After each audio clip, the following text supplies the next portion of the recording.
Okay, ಈಗ operation ಏನ್ ನಡೀತಾ ಇದೆ ಭಾರತೀಯ ಸೇನೆಯಿಂದ ಶೋಪಿಯಾನ್ ದಟ್ಟ ಅರಣ್ಯದಲ್ಲಿ ಭಾರತೀಯ ಸೇನೆಯಿಂದ 3 ಉಗ್ರರು ಹತ್ಯೆಯಾಗಿದ್ದಾರೆ.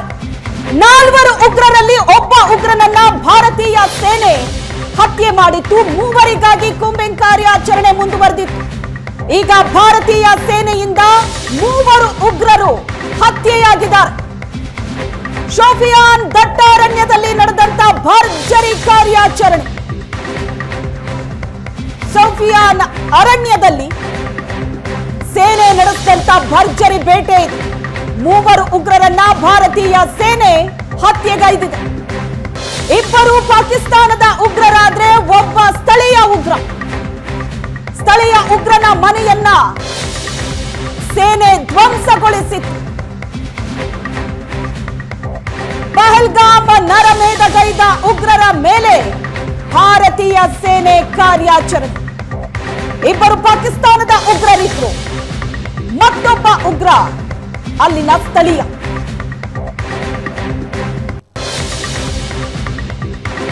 ಭಾರತೀಯ ಸೇನೆ ನಡೆಸಿದಂತ ಕಾರ್ಯಾಚರಣೆ ಇದು. ಪಹಲ್ಗಾಮ್ ನರಮೇಧಗೈದ ಉಗ್ರರ ಮೇಲೆ ಭಾರತೀಯ ಸೇನೆ ನಡೆಸಿದಂತ ಕಾರ್ಯಾಚರಣೆಯಲ್ಲಿ 3 ಉಗ್ರರು ಹತರಾಗಿದ್ದಾರೆ. ಇವಾಗ ಹೆಚ್ಚಿನ ಡೀಟೇಲ್ಸ್ ಕೊಡ್ತಾರೆ ಮಂಜುನಾಥ್ ಇದ್ದಾರೆ ಜಮ್ಮು ಕಾಶ್ಮೀರದಿಂದ ಸಂಪರ್ಕದಲ್ಲಿ. ಮಂಜುನಾಥ್, ಇದೀಗ ಬರ್ತಾ ಇರುವಂತ ಇನ್ಫಾರ್ಮೇಶನ್ ಪ್ರಕಾರ ದಟ್ಟವಾದ ಶೋಪಿಯಾನ್ ಅರಣ್ಯದಲ್ಲಿ ಕಾರ್ಯಾಚರಣೆ ಮುಂದುವರೆದಿದೆ ಭಾರತೀಯ ಸೇನೆಯಿಂದ ಅಂತ. ಆದ್ರೆ ಈಗ ಬರ್ತಾ ಇರೋ ಮಾಹಿತಿ ಪ್ರಕಾರ 3 ಉಗ್ರರನ್ನ ಸೇನೆ ಈಗಾಗಲೇ ಕೊಂದು ಉರುಳಿಸಿದೆ ಅಂತ. ಸೊ 2 ಪಾಕಿಸ್ತಾನದ ಉಗ್ರರಾದ್ರೆ ಒಬ್ಬ ಅಲ್ಲಿನ ಸ್ಥಳೀಯ. ನೀವಾಗ್ಲೇ ಹೇಳಿದ್ರಿ ಇಡೀ ಜಮ್ಮು ಕಾಶ್ಮೀರದಾದ್ಯಂತ ಈ ಉಗ್ರರ ಫೋಟೋ ಹಾಕಲಾಗಿದೆ, ಇನ್ಫಾರ್ಮೇಶನ್ ಕೊಡಿ ಅಂತ. ಹಾಗಾದ್ರೆ ಅಲ್ಲಿನ ಸ್ಥಳೀಯನ ಬಗ್ಗೆ ಅಲ್ಲಿನ ಸ್ಥಳೀಯರು ಗ್ಯಾರಂಟಿ ಮಾಹಿತಿಯನ್ನ ಕೊಟ್ಟಿರಬೇಕಾಗಿತ್ತು. ಅದ್ರ ಬಗ್ಗೆ ಏನಾದ್ರೂ ಇನ್ಫಾರ್ಮೇಶನ್ ಇದೆಯಾ? ಮಾಹಿತಿ ಕೊಟ್ಟಿದಾರಾ, ಕೊಟ್ಟಿಲ್ವಾ, ಅಥವಾ ಅಲ್ಲಿನ ಸ್ಥಳೀಯರು ಸಹಕರಿಸ್ತಾ ಇದ್ದಾರಾ ಇಲ್ವಾ ಅಂತ ಈಗ ಬರ್ತಾ ಇರುವಂತ ಈ ಮಾಹಿತಿ ಪ್ರಕಾರ ಈ ಮಾಹಿತಿಯ ಬಗ್ಗೆ ಅಪ್ಡೇಟ್ಸ್ ಕೊಡೋದಾದ್ರೆ. ಶ್ವೇತಾ, ಕಳೆದ 2 ದಿನಗಳಿಂದಷ್ಟೇ ಇದನ್ನು ಘೋಷಣೆ ಮಾಡಿರುವಂಥದ್ದು. ಅದು ಕೂಡ ಅಂದರೆ ಇಟ್ ಮೀನ್ಸ್ ಅವರು ವಾಲ್ ಪೋಸ್ಟರ್ಸ್ ಹಾಕಿ ಮಾಹಿತಿಯನ್ನು ಕೊಡಿ ಅಂತ ಕೇಳಿರುವಂಥದ್ದು. ಇನ್ನೂ ಕೂಡ ಸಾರ್ವಜನಿಕ ವಲಯಕ್ಕೆ ಅದು ಬರಬೇಕಾಗತ್ತೆ. ಹಾಗಾಗಿ ಜೊತೆಗೆ ಅವರು ಅಲ್ಲಿಗೆ ಬಂದು ಹೇಗೆ ಅಡುಗೆ ಕುಳಿತಿದ್ರು ಅನ್ನೋವಂಥದ್ರ ಬಗ್ಗೆ ಇನ್ನೂ ಸ್ಪಷ್ಟತೆ ಬೇಕು. ಯಾರು ಅನ್ನೋದು ಖಚಿತ ಆದರೆ ಅದು ಇಂಥವರೇ ಅನ್ನೋವಂಥದ್ದಕ್ಕೆ ಬೇರೆ ಬೇರೆ ರೀತಿಯ ಮಾಹಿತಿಗಳು ಸಿಗ್ತಾ ಹೋಗುತ್ತೆ.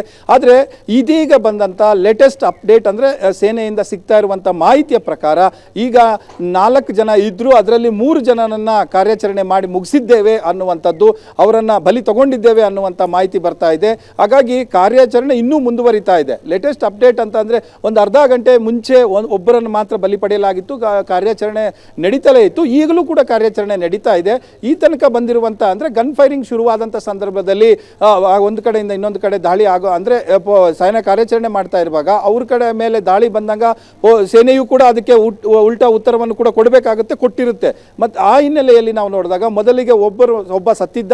ಅದಾದ ನಂತರ ಈಗ ಲೇಟೆಸ್ಟ್ ಅಪ್ಡೇಟ್ ಪ್ರಕಾರ 3 ಜನ ಸತ್ತಿದ್ದಾರೆ ಅನ್ನುವಂಥದ್ದು, ಒಟ್ಟು 3 ಜನ ಸತ್ತಿದ್ದಾರೆ ಅನ್ನುವಂಥದ್ದು. ಇನ್ನೂ ಒಬ್ಬ ಇದ್ದಾನೆ ಅನ್ನುವಂಥ ಮಾಹಿತಿ ಸೇನೆ ಕಡೆಯಿಂದ ಸಿಗ್ತಾ ಇದೆ. ಸೊ ಅದು ಕೂಡ ಕಾರ್ಯಾಚರಣೆ ಮುಂದುವರಿಯುತ್ತೆ ಅನ್ನುವಂಥದ್ದು. ಜೊತೆಗೆ ಇದರ ಯಾರು ಅವರು ಈ ತನಕ ಲಭ್ಯ ಆಗಿರೋ ಮಾಹಿತಿಯ ಪ್ರಕಾರ 2 ಪಾಕಿಸ್ತಾನಿಯರು, ಒಬ್ಬ ಸ್ಥಳೀಯ ಅಂತ ಹೇಳಲಾಗ್ತಾ ಇದೆ. ಇವ್ರು ಯಾರು, ಇವರ ಏನು ಅನ್ನುವಂಥದ್ದು ಅಥವಾ ಅವ್ರ ಹೆಸರೇನು, ಅವ್ರ ಕೆಲಸ ಏನು ಮಾಡ್ತಾ ಇದ್ರು ಅನ್ನುವಂಥ ಜಸ್ಟ್ ಒಂದು ಆ ಇನ್ಫಾರ್ಮೇಷನ್ ಅಗತ್ಯತೆ ಇದೆ. ಯಾಕಂದರೆ ನಾನು ಆಗಲೇ ಹೇಳಿದೆ, ಅವರು ಪೋಸ್ಟರ್ ಕೂಡ ಪೆಹಲ್ಗಾವ್ಗೆ ಸಂಬಂಧಪಟ್ಟಂಗೆ ಅದೇ ಜಿಲ್ಲೆಯಲ್ಲಿ ಜಾಸ್ತಿ ಹಾಕಿದ್ರು ಅನ್ನುವಂಥದ್ದು. ಸೊ ಇಲ್ಲಿ ಒಂದಷ್ಟು ಗೊಂದಲಗಳಿದೆ. ಅವರೇನಾ ಅನ್ನುವಂಥದ್ದಾದರೆ ಪೂರ್ತಿ ಅವರೇ ಗೊತ್ತಾಗ್ಬಿಡುತ್ತೆ. ಸೊ ಬೇರೆಯವರು ಅನ್ನೋದಾದರೆ ಕೂಡ ಈಗ ಸೇನೆಯಿಂದ ಮಾಹಿತಿ ಸಿಗುತ್ತೆ.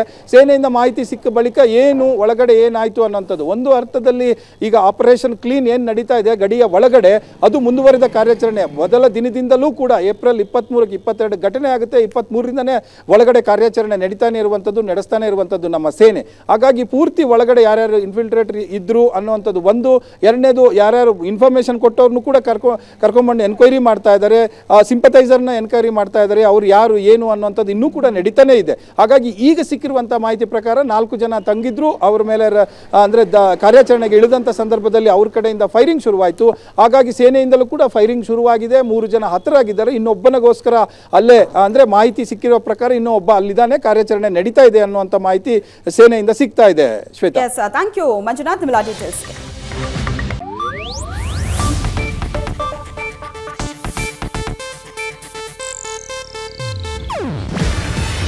ಇದು ಏಷ್ಯಾನೆಟ್ ನ್ಯೂಸ್ ನೆಟ್ವರ್ಕ್ ಪ್ರಸ್ತುತಿ. ನೀವು ನೋಡ್ತಿದ್ದೀರಾ ಏಷ್ಯಾನೆಟ್ ಸುವರ್ಣ ನ್ಯೂಸ್.